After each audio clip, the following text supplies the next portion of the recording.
"We heard you bought a luxury villa in the Alps. We came to live with you and make peace," my daughter-in-law declared at my door, pushing her luggage inside. I didn't block them. But when they walked into the main hall, they stopped cold at what they saw. They stood frozen at the sight. "I'm glad to have you here. Follow my story until the end and comment the city you're watching from, so I can see how far my story has reached." I was arranging the last of the wildflowers in the main hall when I heard the car engine echoing through the Alpine Valley. The sound cut through the peaceful afternoon like a blade, sharp and unwelcome. I paused, my hands still gripping the stems of purple lupines, and listened as the vehicle climbed the winding gravel road toward my sanctuary. No one was expected today. The women staying at the center had gone into town for their weekly therapy session, and I cherished these quiet Saturday afternoons when I could tend to the flowers and breathe in the mountain air without interruption. At 59, I had finally learned the value of solitude. The engine grew louder, closer. Through the tall windows that framed the main hall, I caught a glimpse of a sleek black sedan making its way up the final curve. My stomach tightened with an inexplicable dread. Something about that car, something about the way it moved with such presumptuous confidence, set every nerve in my body on edge. I set down the flowers and smoothed my cotton dress, the same powder blue one I had worn to my divorce proceedings 15 years ago. It felt appropriate somehow, like armor for whatever battle was about to unfold. The car doors slammed shut with expensive-sounding thuds.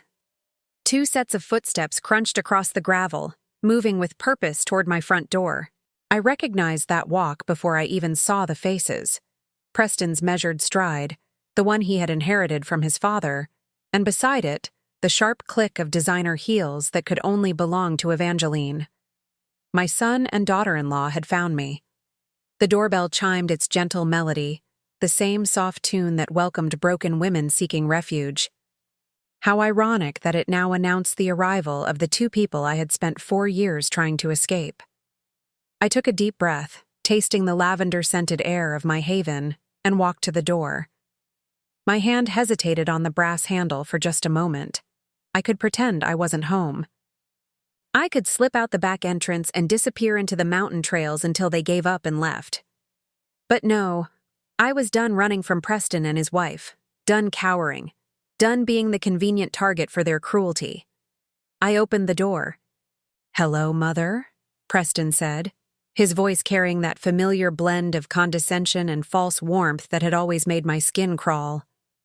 At 34, he had grown into a perfect replica of his father, tall, imposing, with steel-gray eyes that never seemed to see me as anything more than an inconvenience.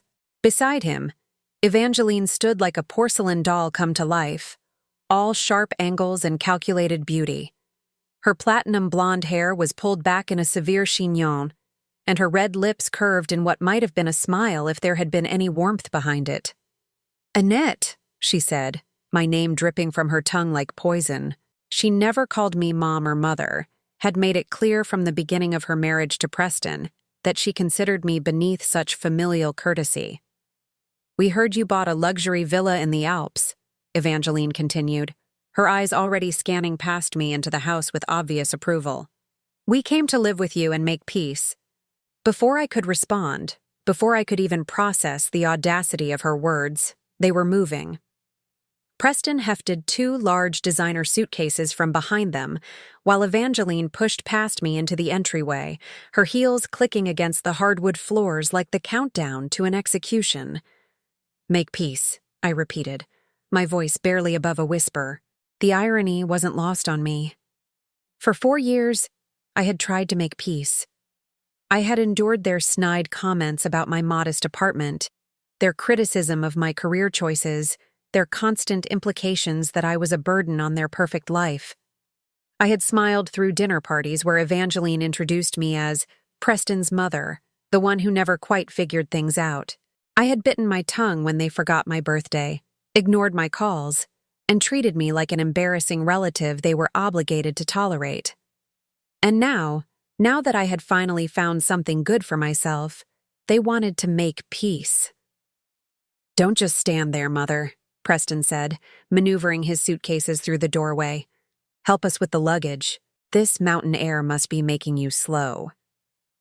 I stepped aside, not because I wanted to help them, but because I was too stunned to do anything else.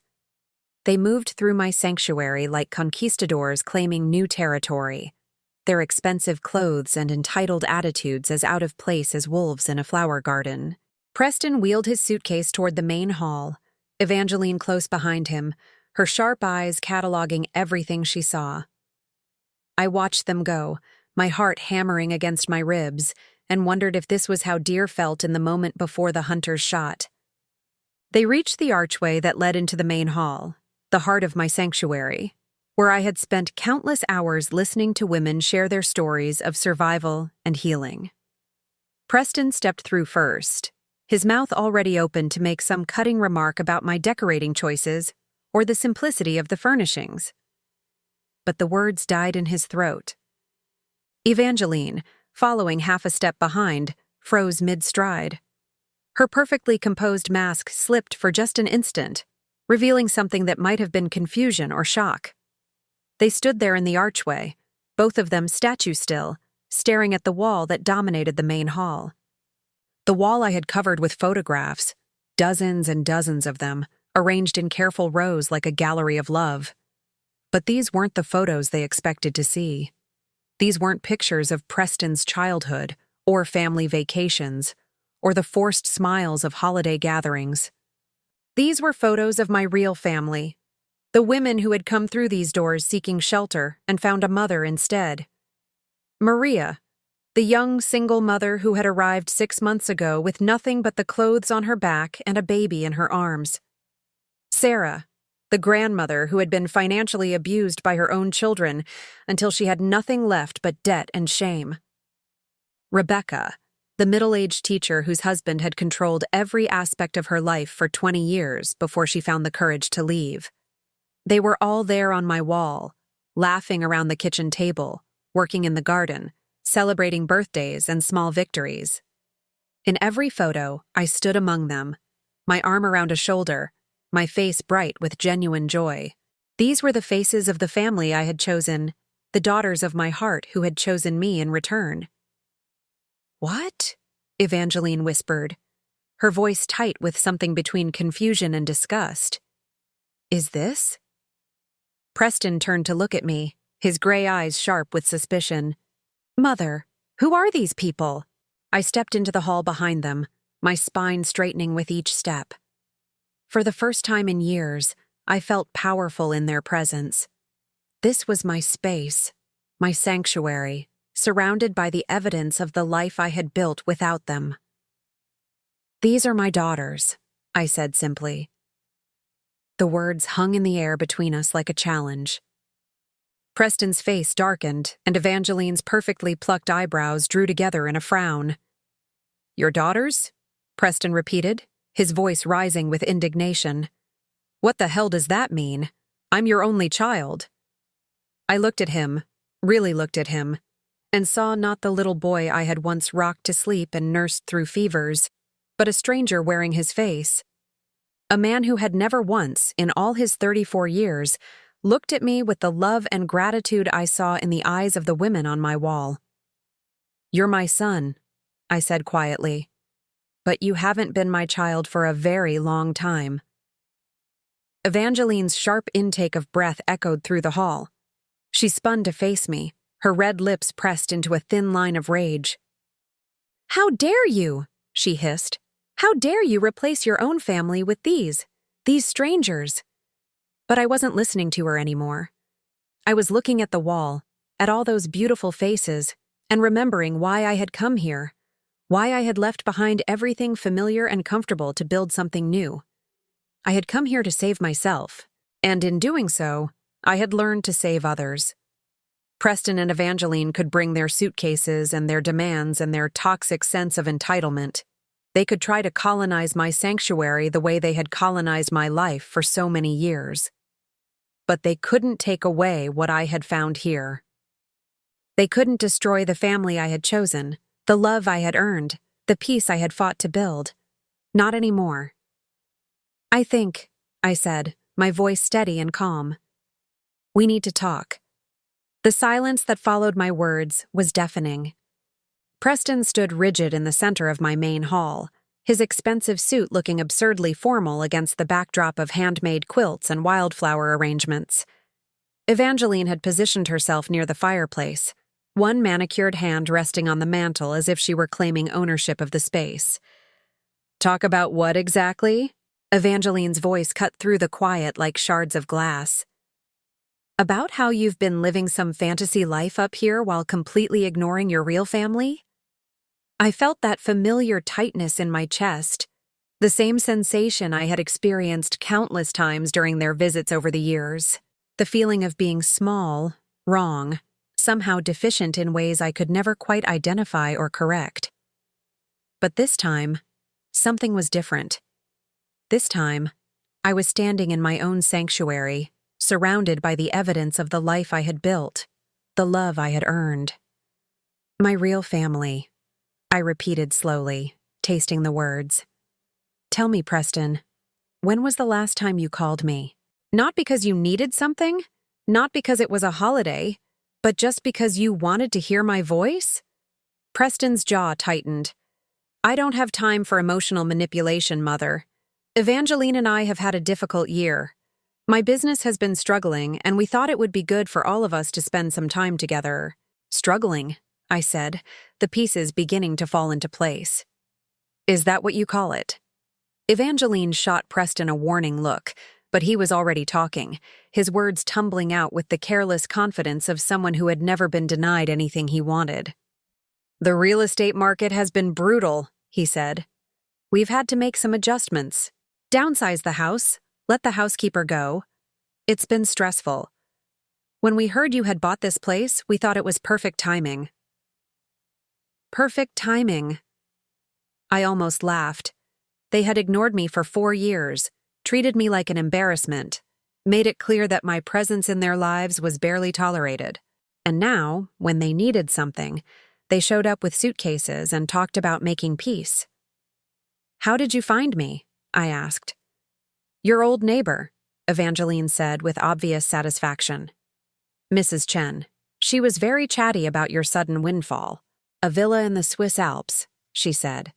Very impressive for someone who spent her life working as a nurse.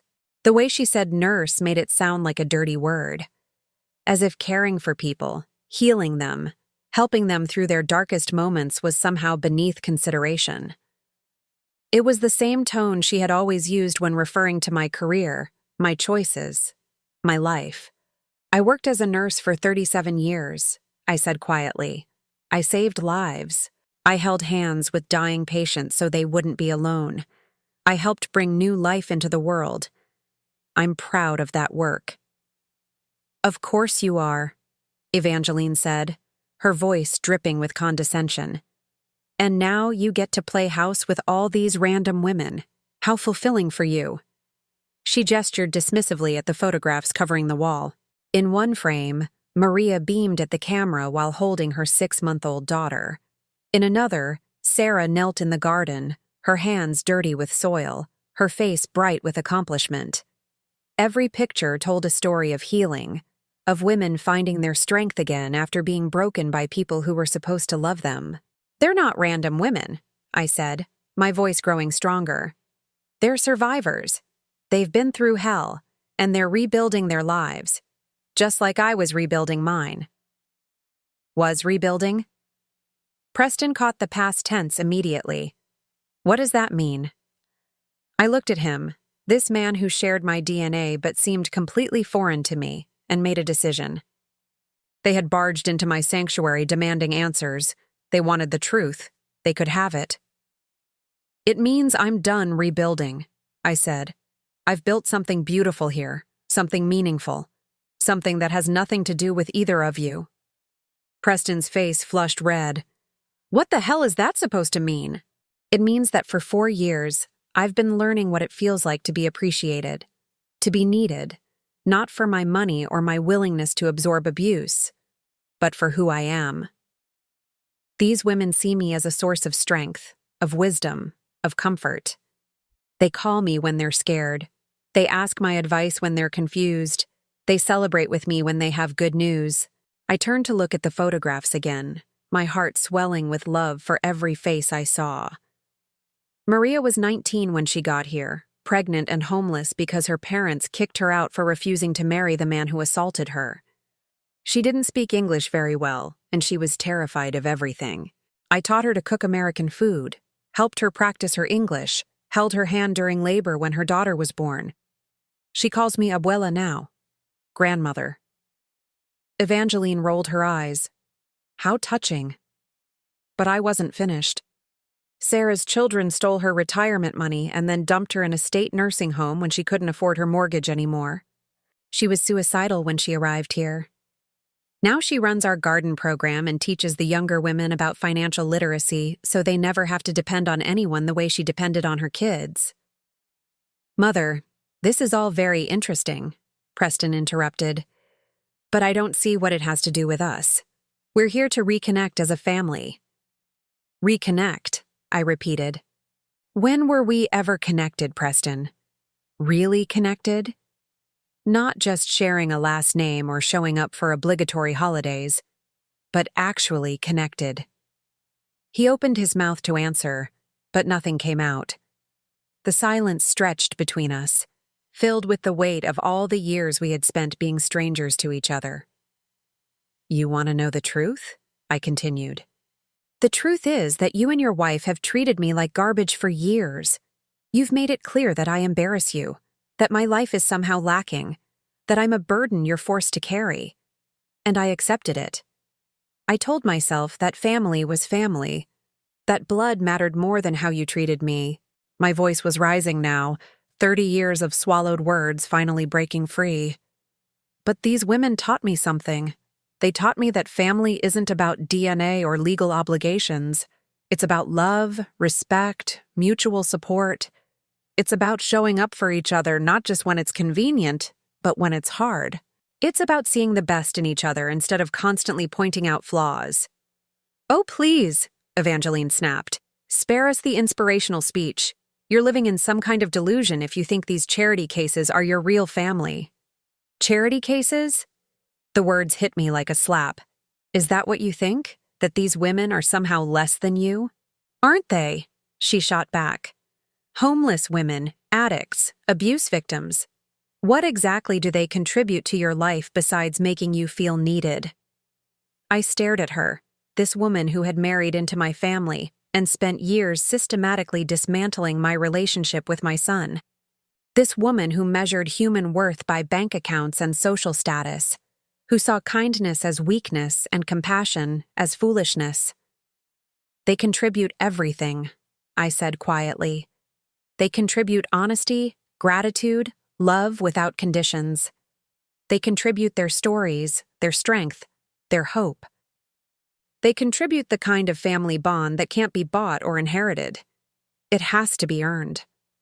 I walked closer to the wall of photographs, my fingers tracing the frame around a picture of all of us together at Christmas last year.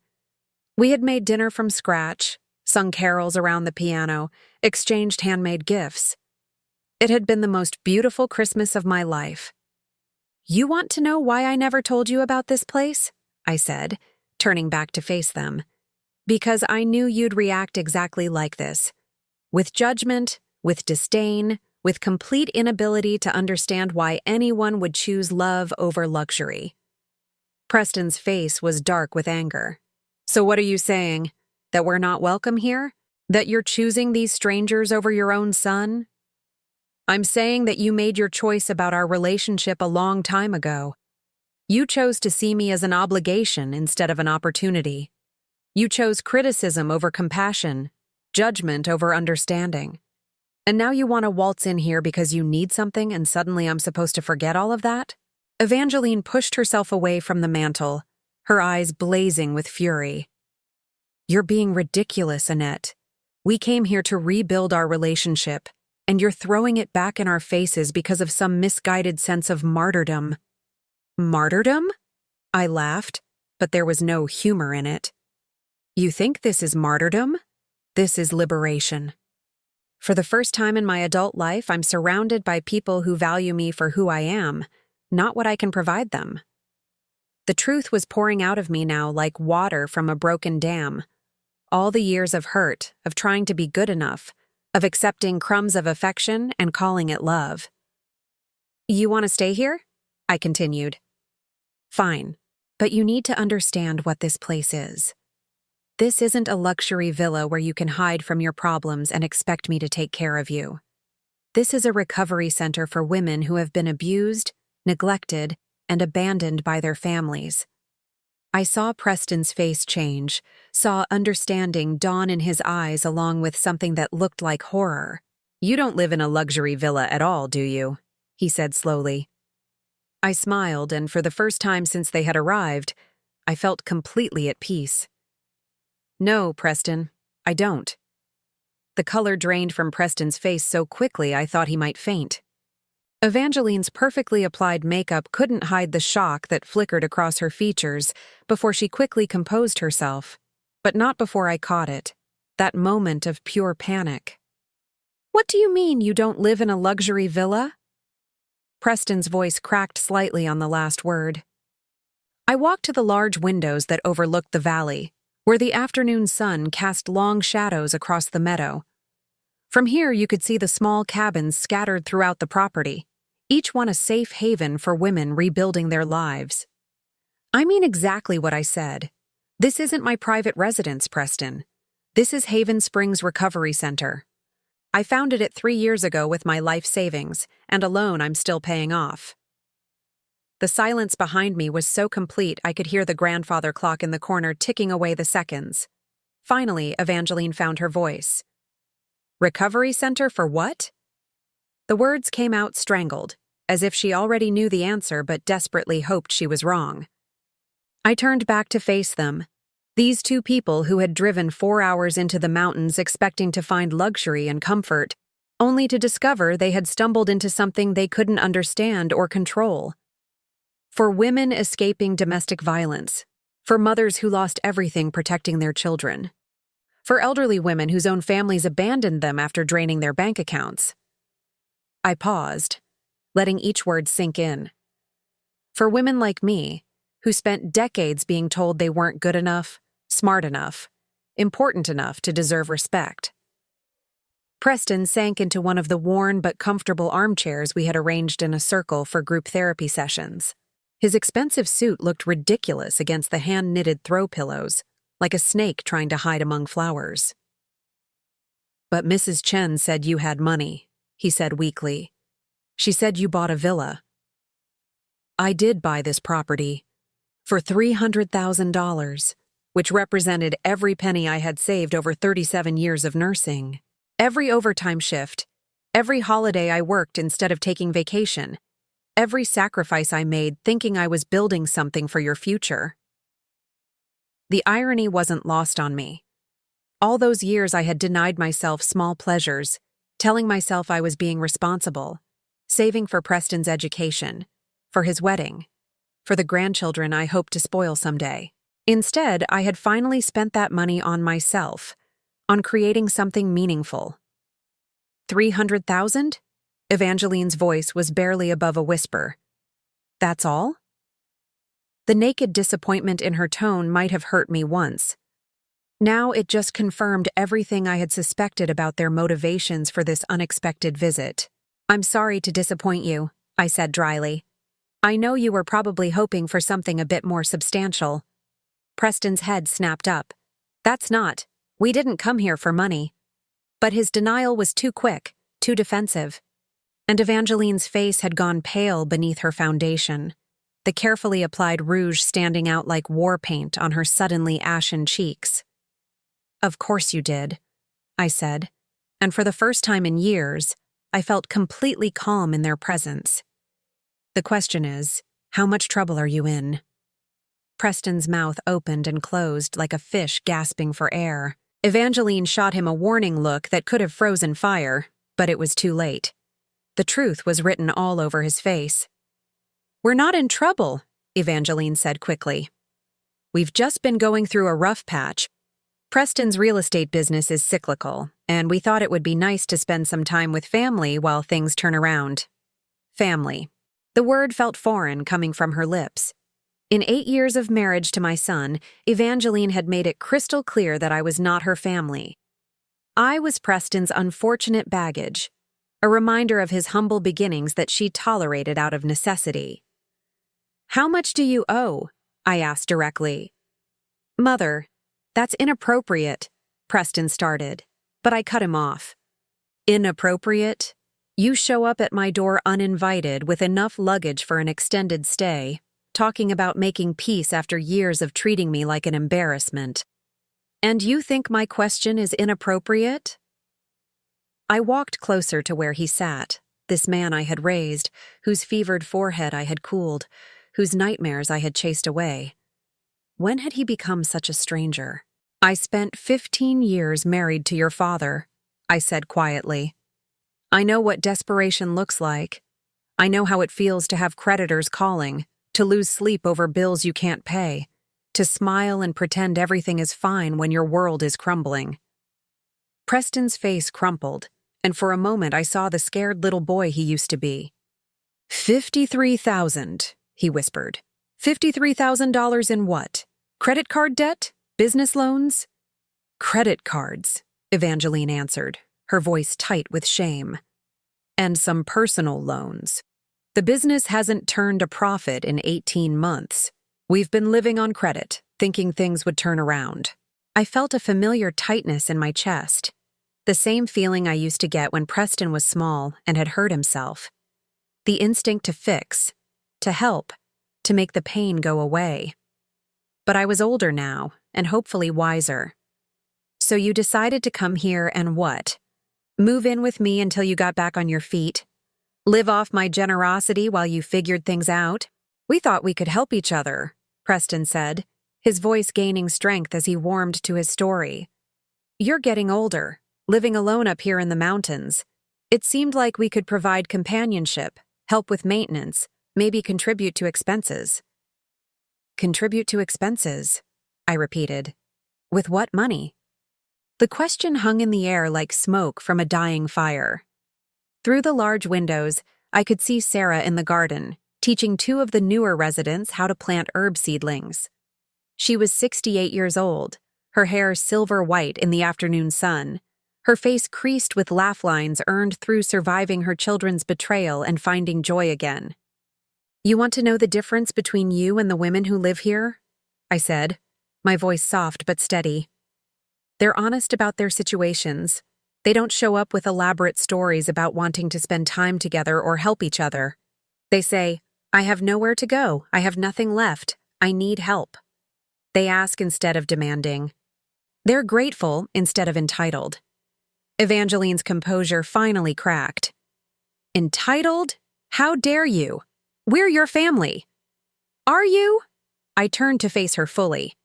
"Because family doesn't disappear for months at a time and then resurface only when they need something. Family doesn't make cutting remarks about someone's career choices or living situation. Family doesn't treat holiday visits like obligatory chores to be endured." "We've been busy," Preston protested weakly. "Too busy to call. Too busy to write. Too busy to remember my birthday 3 years running. But not too busy to Google my address and drive 4 hours when you thought I might have something you could use." The truth was settling over the room like dust after an explosion. All the pretense, all the careful words about reconciliation and family bonds had crumbled away to reveal the naked reality underneath. "You know what the saddest part is?" I continued, looking at Preston with genuine sorrow. "I would have helped you. 3 months ago, if you had called and honestly told me you were struggling, if you had asked for help instead of showing up to take it, I would have found a way." "You would have?" Hope flickered in Preston's eyes. "I would have liquidated my emergency fund. I could have given you 15,000, maybe 20. Enough to get you stabilized while you figured out a real plan." Evangeline's sharp intake of breath told me she was doing the math. $15,000 wouldn't solve their problems, but it would have bought them time. "But you didn't ask," I said. "You assumed. You planned. You showed up here expecting to move into what you thought was my luxury villa and live off my success without ever acknowledging your failures or asking permission. Through the windows, I watched as Maria emerged from one of the cabins, her baby daughter on her hip. She waved at Sarah in the garden, called out something that made the older woman laugh. This was what family looked like. People choosing to be there for each other. People finding joy in simple moments. People building something beautiful together, despite starting with nothing. The women here work for what they receive, I said, turning back to Preston and Evangeline. They help with cooking, cleaning, childcare. They attend counseling sessions, participate in life skills workshops, contribute to the community however they can. Some of them have been here for 6 months, some for over a year. They stay as long as they need to, as long as they're working toward independence. Are you offering us the same deal? Evangeline asked, her voice sharp with suspicion. I studied her face, this woman who had never worked a day in her life, who measured her worth by her husband's income and her social circle's approval. Could she empty bedpans for elderly residents? Could she sit with crying women and offer comfort without judgment? Could she plant vegetables in the garden and feel pride in feeding people who had nothing? I'm offering you a choice, I said finally. You can stay here and participate in the program just like everyone else. You'll share a cabin, help with daily operations, attend group sessions about financial responsibility and healthy relationships. You'll work toward a plan for independence that doesn't involve depending on other people to solve your problems. The offer hung between us like a bridge neither of them seemed willing to cross. Preston looked at Evangeline, seeking permission or guidance. Evangeline stared at me with a mixture of horror and disbelief. Or, I continued, you can leave, right now. Drive back down that mountain road and figure out your own solution to your own problems. That's it? Preston's voice cracked with indignation. Those are our only options? Those are your only options here, I corrected. What you do after you leave is entirely up to you. The grandfather clock chimed 4 times, marking another hour in this day that had started so peacefully. Soon the women would return from their therapy session, and we would gather in the kitchen to prepare dinner together. It was my favorite part of each day.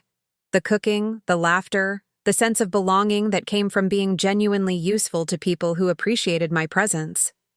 Preston and Evangeline could be part of that world if they chose it. They could learn what it meant to contribute instead of consume, to earn love instead of demanding it, to find meaning in service instead of in taking. But looking at their faces, seeing the disgust and entitlement written there as clearly as words on a page, I already knew what their choice would be. We need time to think, Evangeline said finally. Of course, I replied. Take all the time you need. Just remember, this is a working recovery center, not a hotel. If you stay tonight, you'll be expected to help with dinner preparation and cleanup. Breakfast is at 7, and everyone contributes. As if summoned by our conversation, the sound of car doors slamming echoed across the valley. The women were returning, their voices carrying on the mountain air as they climbed out of the van that had taken them to town. Preston and Evangeline both looked toward the windows, watching as 6 women of various ages made their way toward the main building. They moved like people who belonged here, comfortable in their surroundings, at home in their sanctuary. Think carefully about your choice, I told my son and his wife. Because whatever you decide, it's going to change everything. The sound of women's voices grew louder as they approached the main house, a chorus of conversation and laughter that had become the soundtrack of my new life. I watched Preston and Evangeline stiffen as the group drew nearer, their discomfort palpable as they realized they were about to meet the people I had chosen as my real family. The front door opened with a gentle creak, followed by the familiar sounds of arrival. Shoes being kicked off, bags being set down. The easy chatter of people returning to a place where they belonged. Annette! Maria's voice called out in accented English. We brought you something from the market! Before I could respond, she appeared in the archway to the main hall. Her 18-month-old daughter Elena balanced on her hip. Maria's face glowed with the kind of contentment I had rarely seen in my years with Preston and Evangeline, the joy of someone who had found safety after living in fear. She stopped short when she saw my unexpected guests, her smile faltering slightly as she took in their expensive clothes and hostile expressions. "Oh," she said quietly, shifting Elena to her other hip protectively. "I'm sorry. I didn't know you had company." "It's fine, sweetheart," I said, moving toward her with the kind of warmth I had learned to show freely here. "Maria, I'd like you to meet my son Preston and his wife Evangeline. They've come for a visit." Maria's face brightened immediately, the way it always did when she thought something good was happening for someone she cared about. "Your son!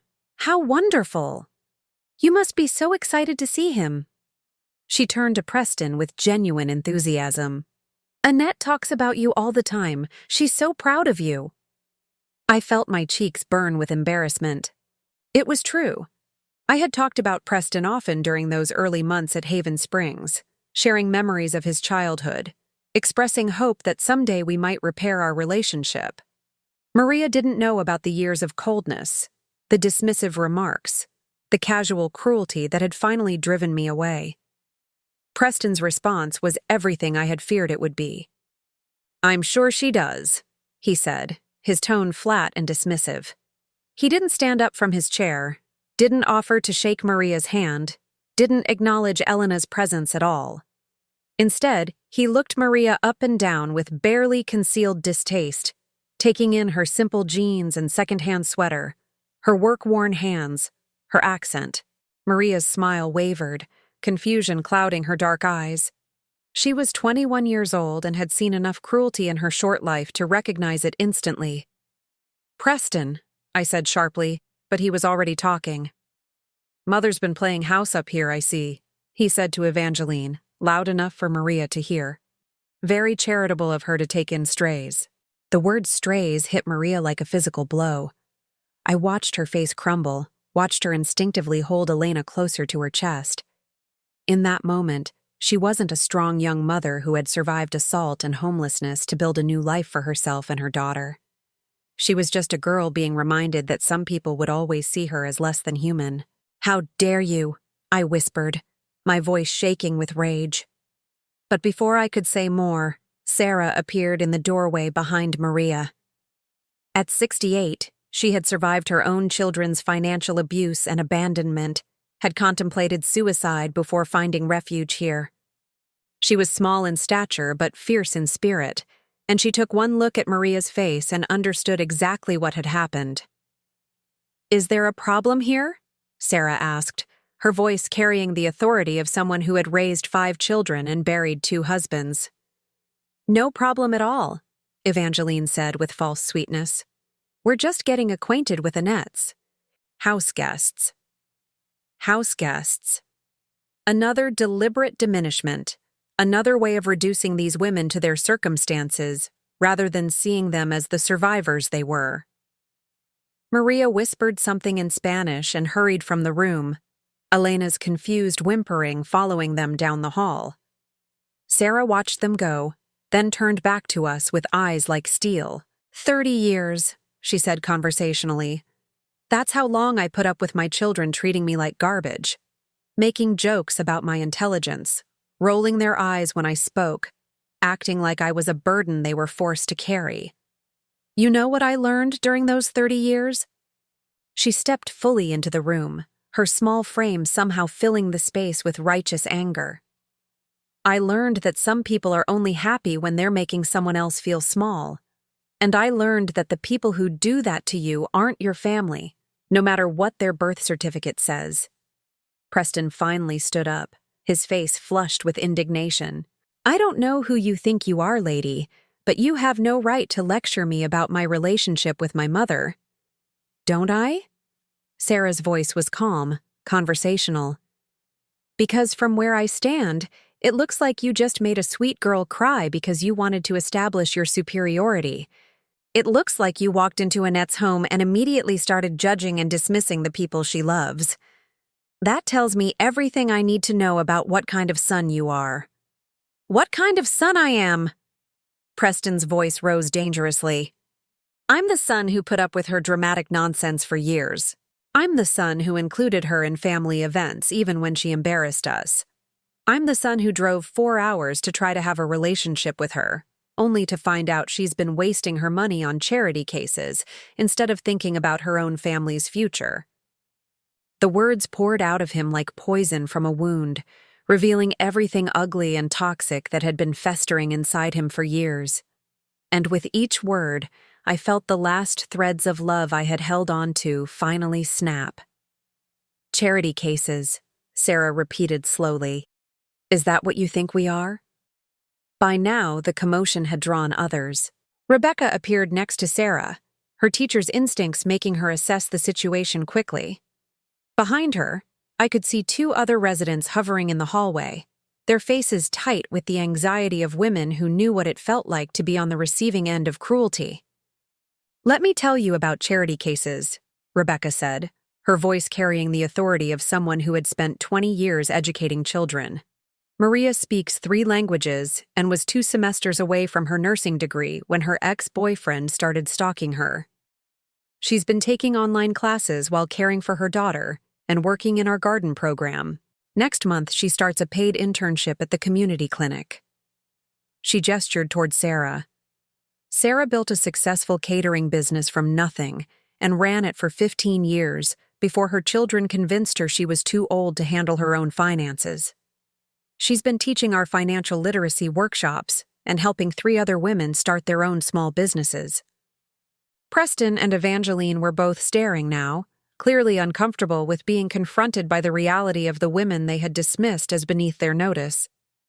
And I, Rebecca continued, spent 20 years as an award-winning high school principal before my husband convinced me I was worthless, stupid, incapable of surviving without him.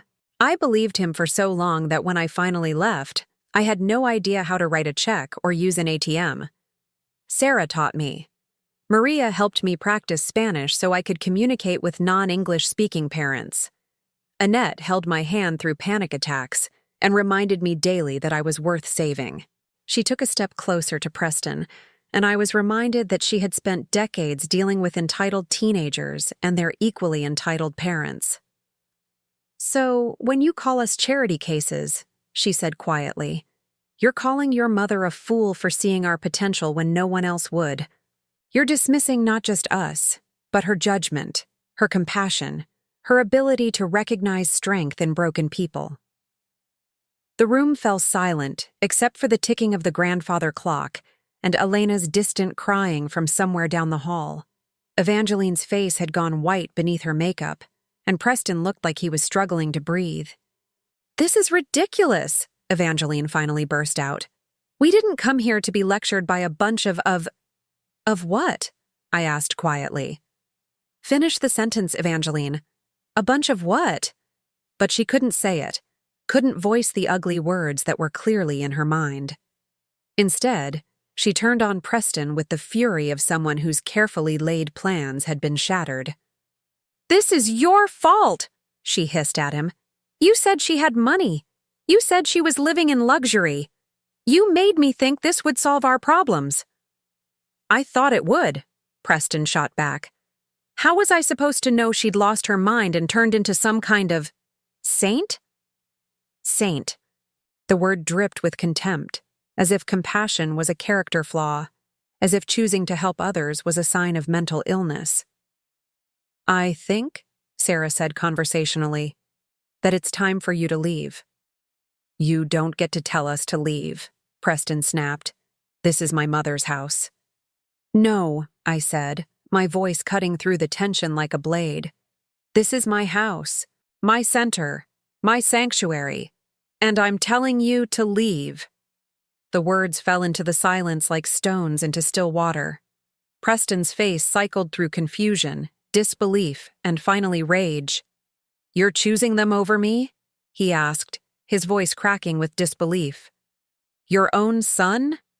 I looked at him, really looked at him, and saw not the child I had raised, but the man he had chosen to become. A man who could make a young mother cry for sport. A man who could walk into someone else's sanctuary and immediately start tearing it down. A man who measured his own worth by how effectively he could diminish others. "I'm choosing love over cruelty," I said simply. "I'm choosing respect over entitlement. I'm choosing the family that chose me back." Preston's face crumpled, but not with sadness, with rage. Pure, incandescent rage at being denied what he felt was rightfully his. "You'll regret this," he said, his voice low and threatening. "We drove all the way up here to give you another chance, and you're throwing it away for these people. When you're old and sick and alone, don't come crying to us." The threat hung in the air like smoke from a fire that had burned too long.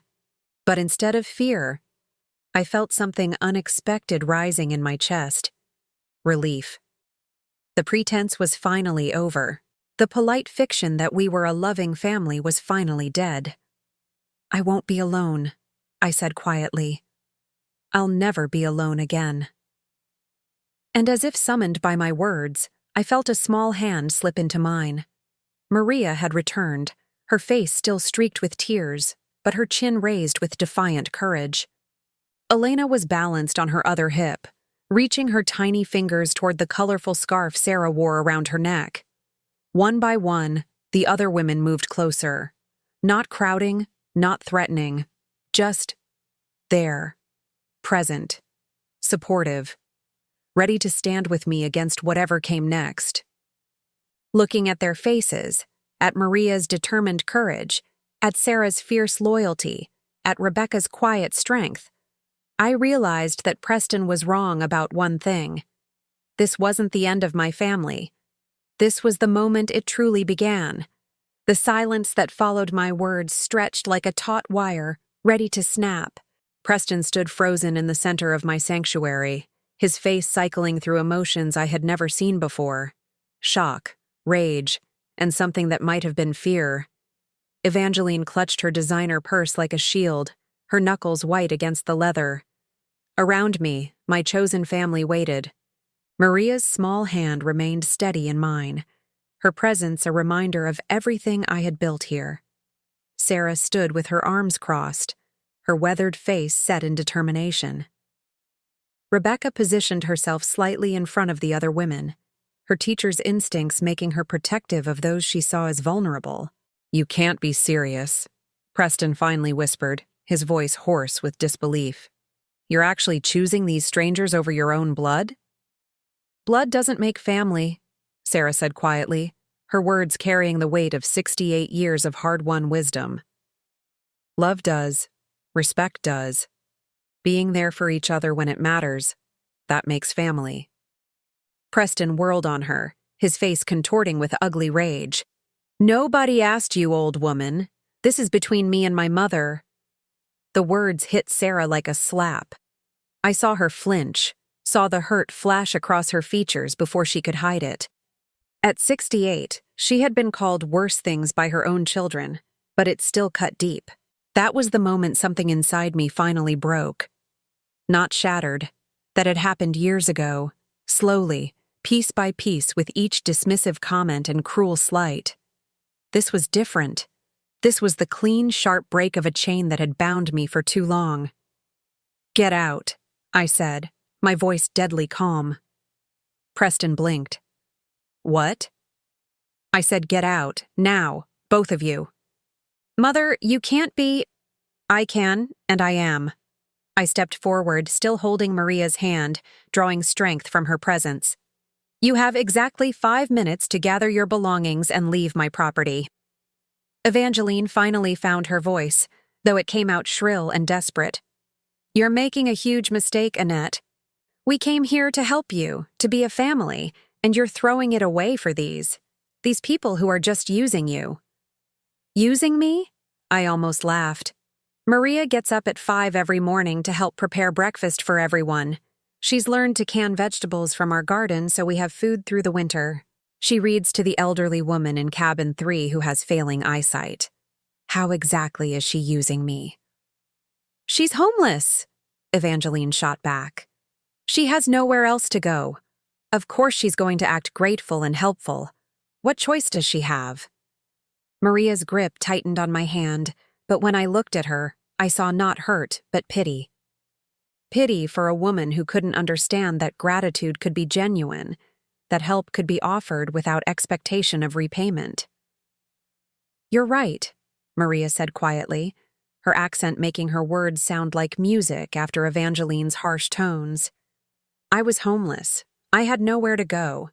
But Annette didn't just give me a place to sleep, she gave me hope. She saw something in me that I couldn't see in myself." She shifted Elena to her other hip, the little girl babbling contentedly as she played with her mother's necklace. "Before I came here, I thought I was broken, used up. That man. He made me believe I was nothing. But Annette, she told me every day that I was strong, that I was worthy of love, that I had a future. She helped me see that what happened to me didn't define me." Maria's voice grew stronger as she spoke, the tremor of old fear replaced by quiet confidence. "Next month, I start working at the clinic full-time. In 2 years, I finish my nursing degree. In 5 years, I want to open my own practice in an underserved community, helping other women like me. None of that would be possible without Annette believing in me first." She looked directly at Preston, her dark eyes fearless. "So yes, I needed her help, but she needed mine too. She needed to remember what it felt like to be appreciated, to be valued for who she is instead of what she can provide. We saved each other." The truth of her words rang through the room like bells. This was what Evangeline and Preston couldn't understand, that real relationships were built on mutual respect, on each person contributing what they could, when they could. "That's very touching," Evangeline said, her voice dripping with sarcasm. "But we're still family. That has to count for something." "Does it?" I looked at Preston, this man I had carried in my body, nursed at my breast, rocked through countless sleepless nights. "When was the last time you called just to see how I was doing? When was the last time you remembered my birthday? When was the last time you said you loved me and meant it?" Preston's mouth opened and closed soundlessly. The questions hung in the air like accusations, each one backed by years of neglect and indifference. We've been busy," he finally managed. "Busy." I tasted the word, bitter as medicine. "Too busy to call, but not too busy to drive here when you thought I had money. Too busy to visit, but not too busy to insult the people I love the moment you met them." Rebecca stepped forward, her voice gentle but firm. "Annette, you don't owe them explanations. Some people only understand love as transaction. What can you do for me? What can you give me? How can you make my life easier? When you stop being useful, they stop caring." "That's not true," Preston protested, but his voice lacked conviction. "Isn't it?" Rebecca's teacher instincts kicked in, the same tone she had used to guide reluctant students toward difficult truths. "When's the last time you asked about her interests, her health, her happiness? When's the last time you offered to help her with something instead of expecting her to help you?" The questions came like arrows finding their target. Preston's face flushed red, then drained to pale. Beside him, Evangeline shifted uncomfortably, her carefully applied makeup beginning to smudge under the stress. "We didn't know she needed help," Evangeline said weakly. "She always seemed so independent." "I was independent because I had to be," I said, my voice steady despite the emotions churning inside me. "Because no one else was going to take care of me? But independence doesn't mean you don't need love, support, companionship. It just means you've learned to live without them." Sarah made a soft sound of understanding. She knew exactly what I meant. The bone-deep loneliness of being strong because you had no other choice. "We could learn," Preston said suddenly, desperately. "We could do better. We could." But his words trailed off as he looked around the room, taking in the evidence of the life I had built without him. The photos of women who called me mother, not out of obligation but out of love. The comfortable furniture worn smooth by countless conversations and shared meals. The peace that permeated every corner of this place like a benediction. He saw it finally. He saw what he had lost through his own choices, his own cruelty. And instead of humbling him, it seemed to make him angry. "This is insane," he said, his voice rising. "You're throwing away your real family for a bunch of damaged women who remind you what it feels like to be needed. This isn't love, Mother. It's pathology." The word hit like a physical blow. Pathology. As if caring for others, as if finding purpose in service, as if building something beautiful from broken pieces was a sign of sickness instead of strength. "Maybe you're right," I said quietly. "Maybe there is something wrong with me. Maybe I am damaged, pathological, beyond redemption." Preston's face lit up with triumph, thinking I was finally agreeing with him. "But you know what?" I continued, my voice growing stronger. "I'd rather be broken and surrounded by love than whole and surrounded by people who only care about what I can do for them."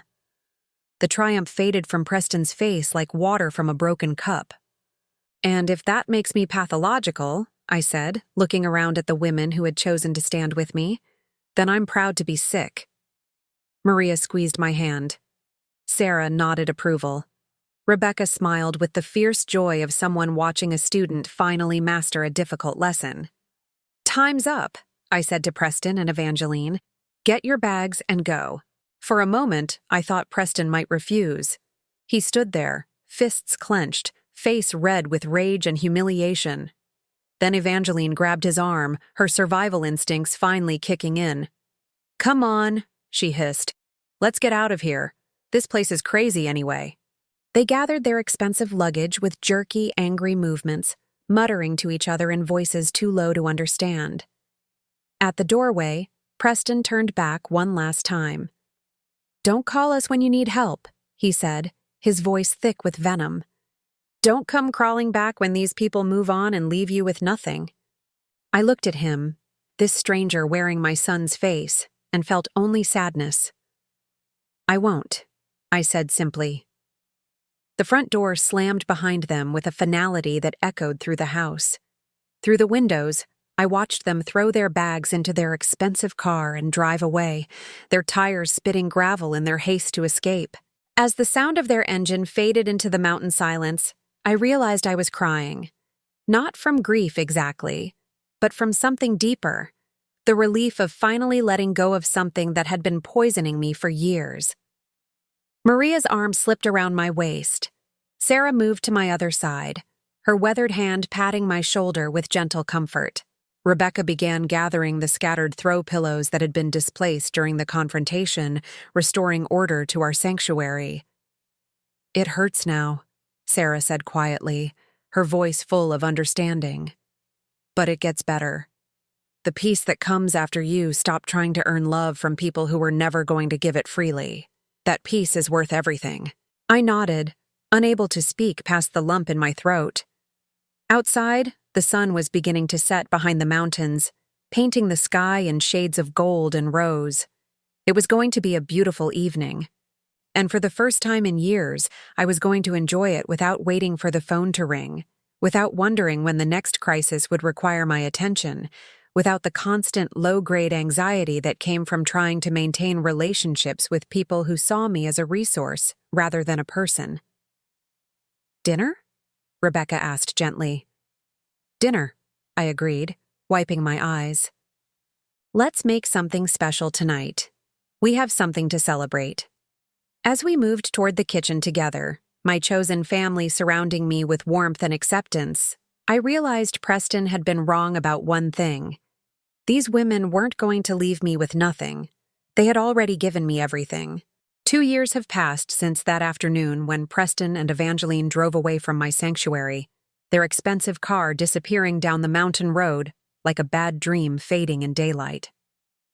I'm 61 now, my hair more silver than brown, my hands bearing the honest calluses of someone who works with soil and purpose rather than sitting behind a desk counting other people's money. This morning, like every morning for the past 730 days, I woke to the sound of laughter drifting through my bedroom window. Maria was in the garden with Elena, now a chattering 3-year-old who speaks 3 languages and calls me abuela, with the unconscious affection of a child who has never known anything but love. I padded to the kitchen in my slippers and robe, breathing in the familiar scents of coffee and fresh bread that always fill our mornings. Rebecca was already there, of course, her teacher's habit of early rising never broken even after retirement.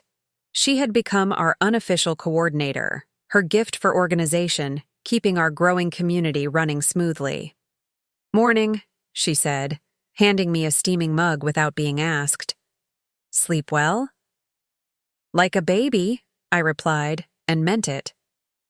The insomnia that had plagued me for decades, the anxious tossing and turning that came from constantly worrying about other people's approval, had vanished the day I stopped caring whether Preston would ever love me the way I deserved. Through the kitchen window, I could see the changes that 2 years had brought to Haven Springs. We had expanded from 6 cabins to 12, each one home to women rebuilding their lives after escape from toxic situations. The garden that had started as Sarah's small herb plot now covered 2 acres, providing fresh vegetables for our table and surplus for the local food bank. Sarah herself had become something of a local celebrity, her financial literacy workshops now attended by women from 3 counties. At 70, she moved through our community like a benevolent general, organizing and teaching and nurturing with the fierce efficiency of someone who had found her calling late in life. "Any word from the state inspector?" I asked Rebecca, settling at the kitchen table with my coffee. "She'll be here next week for the final review," Rebecca replied, unable to hide her excitement. "If we pass, and we will, Haven Springs officially becomes a licensed residential facility. That means state funding, insurance reimbursements, the ability to help twice as many women." The achievement felt surreal. When I had first bought this property with my life savings, I had no grand plan beyond creating a place where broken women could heal. Now we were on the verge of becoming an official part of the state's network of domestic violence resources, with a waiting list that stretched for months. "Maria's been accepted to the nurse practitioner program," Rebecca added, her pride evident. "Full scholarship, plus they're letting her continue working at the clinic part-time." I smiled, warmth spreading through my chest like sunshine. Maria had been my first success story, the terrified 19-year-old who had arrived with nothing but a baby and a broken spirit. Now she was 23, confident and capable, planning to specialize in trauma-informed care for assault survivors. She would change lives the way her own life had been changed. The front door opened with its familiar creak, followed by the sound of footsteps and Sarah's voice calling out, "Annette? You have a visitor." I frowned, checking the kitchen clock. 7:30 in the morning was unusually early for visitors, and we weren't expecting any new residents until next week. "I'll be right there," I called back, quickly braiding my hair and pulling on a sweater. Rebecca followed me to the main hall, where Sarah stood near the entrance wearing an expression I couldn't quite read. Standing beside her was a young woman, maybe 25, with dark hair and nervous eyes. She clutched a small overnight bag in one hand and a folded piece of paper in the other. "This is Jennifer," Sarah said gently. "She says someone told her about us, recommended she come here." Jennifer looked up at me with the hollow-eyed desperation I had seen so many times over the past 2 years. Whatever her story was, it had left her worn thin, fragile as old paper. "Who recommended us?" I asked, keeping my voice gentle. Jennifer's mouth worked soundlessly for a moment. Then she held out the folded paper with shaking hands. "This woman at the emergency room," she said. "She said you might be able to help me." I took the paper and unfolded it, recognizing the letterhead of St. Mary's Hospital downtown. At the bottom, in careful handwriting, was a note. "For Jennifer, please contact Haven Springs Recovery Center. Tell them Dr. Maria Valdez sent you. They saved my life. They can save yours too. M." My breath caught in my throat. Dr. Maria Valdez. Maria had finished her nursing degree 6 months ago and was working at the hospital emergency room while studying for her nurse practitioner certification. She was using her position to help other women the way she had been helped, creating a network of healing that stretched far beyond our mountain sanctuary. "Dr. Valdez," I said, my voice thick with emotion. "Yes, we know her well. Jennifer, welcome to Haven Springs." The relief that flooded the young woman's face was worth every sleepless night, every dollar spent, every moment of doubt I had endured building this place. As Rebecca led Jennifer toward the intake office, my phone buzzed with a text message. I glanced at the screen and felt my heart skip a beat. Preston. For 2 years, he had respected my demand for no contact. No calls, no emails, no surprise visits. Nothing but blessed silence that had allowed me to heal and grow without the constant drain of his negativity. I hesitated, then opened the message. "Mom, I know you don't want to hear from me, but I need you to know something. Evangeline and I are getting divorced. I've been in therapy for 6 months, trying to understand why everything in my life keeps falling apart. I think I finally do. I was wrong. About everything. I'm not asking for forgiveness or for you to take me back. I just wanted you to know that I see now what I threw away. I hope you're happy. I hope you found the family you deserved. P." I stared at the message for a long time, reading it over and over. Part of me, the part that had spent 34 years loving a son who couldn't love me back, wanted to respond immediately, to reach out and try to rebuild what we had lost. But the wiser part of me, the part that had been nurtured and strengthened by 2 years of genuine love and appreciation, knew better. Some relationships couldn't be rebuilt. Some damage went too deep to repair. Preston's recognition of his mistakes was a step toward his own healing, but it didn't erase the years of pain he had caused or create an obligation for me to let him hurt me again. I deleted the message without responding. "Everything okay?" Rebecca asked, returning from getting Jennifer settled. "Everything's perfect," I said, and meant it completely. Later that morning, I stood in the garden with Elena, teaching her to identify the different herbs by smell while Maria worked nearby, her stethoscope visible in the pocket of her scrubs. She was between shifts at the hospital, using her break to help with the greenhouse project. "Abuela," Elena said suddenly, tugging on my hand. "Why do the sad ladies come here?" "Out of the mouths of babes." I knelt down to her level, studying her serious little face. At 3, she was already remarkably perceptive, having grown up surrounded by women who were healing from trauma. "Because sometimes," I said carefully, "people get hurt by other people who are supposed to love them. And when that happens, they need a safe place to remember how strong they are." Elena nodded solemnly, as if this made perfect sense to her. "Like when I fall down and Mama kisses it better?" "Exactly like that," I said, my throat tight with emotion. "Except sometimes the hurt is on the inside, so it takes longer to heal." "But you help them," Elena said with the absolute confidence of a child who had never known anything but security and love. "We help each other," I corrected gently. "That's what family does." As if summoned by the word family, Sarah appeared around the corner of the greenhouse, her arms full of fresh lettuce for lunch. Behind her came Jennifer, looking less hollow-eyed already after just a few hours in our sanctuary. "Lunch in 20 minutes, Sarah announced.